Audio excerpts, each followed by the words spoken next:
আজকের ভিডিওতে আপনাদেরকে জানাবো মুসা আলাইহিসসালাম কেন আজরাইলকে চর মেরে কানা করে দিয়েছিলেন এবং মুসা আলাইহিসসালামের মৃত্যুর বিস্ময়কর ঘটনা। মুসা আলাইহিসসালাম ছিলেন বনি ইসরায়েলের একজন কিতাবধারী নবী।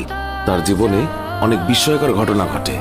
মুসা আলাইহিসসালামের বয়স হয়েছিল অনেক, আর সে কারণেই তিনি ঈসা আলাইহিসসালামের উপর কিছু দায়িত্ব দিয়ে বিশ্রামের সিদ্ধান্ত নেয় এবং মনে মনে অতীতের কথা ভাবে।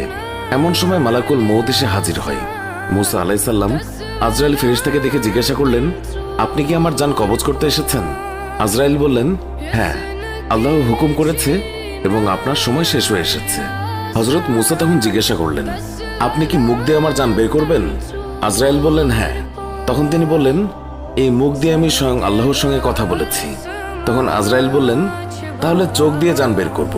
মুসা আলাইহিসসালাম বললেন, এই চোখ দিয়ে আমি আল্লাহর নূর দেখেছি। আজরাইল বললেন, তাহলে নাক দিয়ে নেব।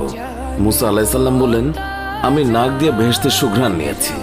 আজরাইল তখন বললেন, আমার এত কথার জবাব দেওয়ার সময় নেই, আমার যেভাবে ইচ্ছে সেইভাবে আমি জান কবজ করব। হযরত মুসা আলাইহিসসালাম আজরাইলের কথা রেগে গেলেন এবং বেয়াদব বলে তাকে কষিয়ে এক চড় দিয়ে দিলেন। এতে আজরাইলের চোখ দুটি বের হয়ে যায় এবং আজরাইল আলাইহিসসালাম কানা হয়ে যায়। এই অবস্থায় আজরাইল আলাইহিসসালাম আল্লাহর কাছে চলে গেলেন এবং আল্লাহকে সব ঘটনা খুলে বললেন। আল্লাহ আজরাইলের চোখ ঠিক করে দিয়ে বললেন, তোমাকে আর তার কাছে যেতে হবে না, তার জান কবজের ব্যাপারটা আমিই দেখব। কয়েকদিন পর আল্লাহ ওহী মারফত মুসা আলাইহিসসালামকে বললেন, হ্যাঁ মুসা, তুমি যদি একটি মেষের পশমের সংখ্যা পরিমাণ হায়াতের জন্য আরজি করো, আমি তোমাকে তত বছর হায়াত বাড়িয়ে দেব। তুমি যত বছর বাঁচতে চাও, আমি তোমাকে তত বছর বাঁচিয়ে রাখবো।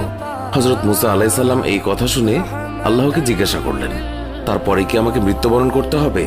আল্লাহ বললেন, প্রত্যেক মানুষকেই একদিন মৃত্যুবরণ করতে হবে, এমনকি একসময় তোমাকেও তাই করতে হবে। তখন মুসা আলাইহিসসালাম বললেন, তাহলে এখনই আমার মৃত্যু হোক, তবে আমার একটা আবদার আপনার রাখতে হবে। আমি চাই মৃত্যুর আগে আমি একবার তুর পাহাড় দর্শন করে আসি। আল্লাহ মুসা আলাইহিসসালামের আবেদন মঞ্জুর করেন এবং তুর পাহাড়ে যাত্রার আদেশ দেন।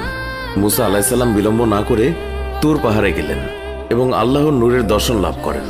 আল্লাহর সাথে কিছু কথোপকথন হওয়ার পর আল্লাহ সেখান থেকে বিদায় নেন। মুসা আলাইহিসসালাম তুর পাহাড় থেকে ফেরার পথে দেখলেন 7 জন লোক একটি কবর খনন করছেন। মুসা তখন জিজ্ঞাসা করলেন, এই নির্জন এলাকায় কার কবর খনন করছো? তারা বলেন, আপনার মতো একজন ব্যক্তির। আপনি চাইলে আমাদের সাথে এই সওয়াবের কাজে অংশগ্রহণ করতে পারেন। মুসা আলাইহিসসালাম কিছুক্ষণ কাজ করার পর সেখান থেকে একজন বলে উঠল, হে নবী, আমরা যার জন্য কবর খনন করেছি তার আকৃতি ঠিক আপনার মতো। আপনি একটু কবরে নেমে শুয়ে দেখলে আমরা মাপের পরিমাপটা পরীক্ষা করে নেব। মুসা আলাইহিসসালাম তাদের কথা মতো কবরে শুয়ে পড়লেন। শুয়ে পড়ার পর মুসা আলাইহিসসালাম বললেন, হে খোদা, এরকম নিঝুম জায়গায় তুমি আমার জন্য কবুল করে নাও। মুসা আলাইহিসসালামের কথার সাথে সাথে একজন ফেরেশতা তাকে আপেল খেতে দিল। বিসমিল্লাহ বলে যখন আপেল খাওয়া শুরু করলেন, তখন তার জান কবজ হয়ে গেল। তখন উপস্থিত ফেরেশতা মুসা আলাইহিসসালামকে কবর থেকে তুলে গোসল করিয়ে জানাজা করে কবর দিয়ে দিল। পৃথিবীতে তার কবরের অস্তিত্ব আজও অজানা রয়ে গেছে। তিনি প্রায় 150 বছর বেঁচে ছিলেন। এই ছিল আমাদের আজকের ভিডিও। আমাদের এই ভিডিও সম্পর্কে মন্তব্য জানাতে কমেন্ট করুন। ভিডিওটি ভালো লাগলে লাইক দিন।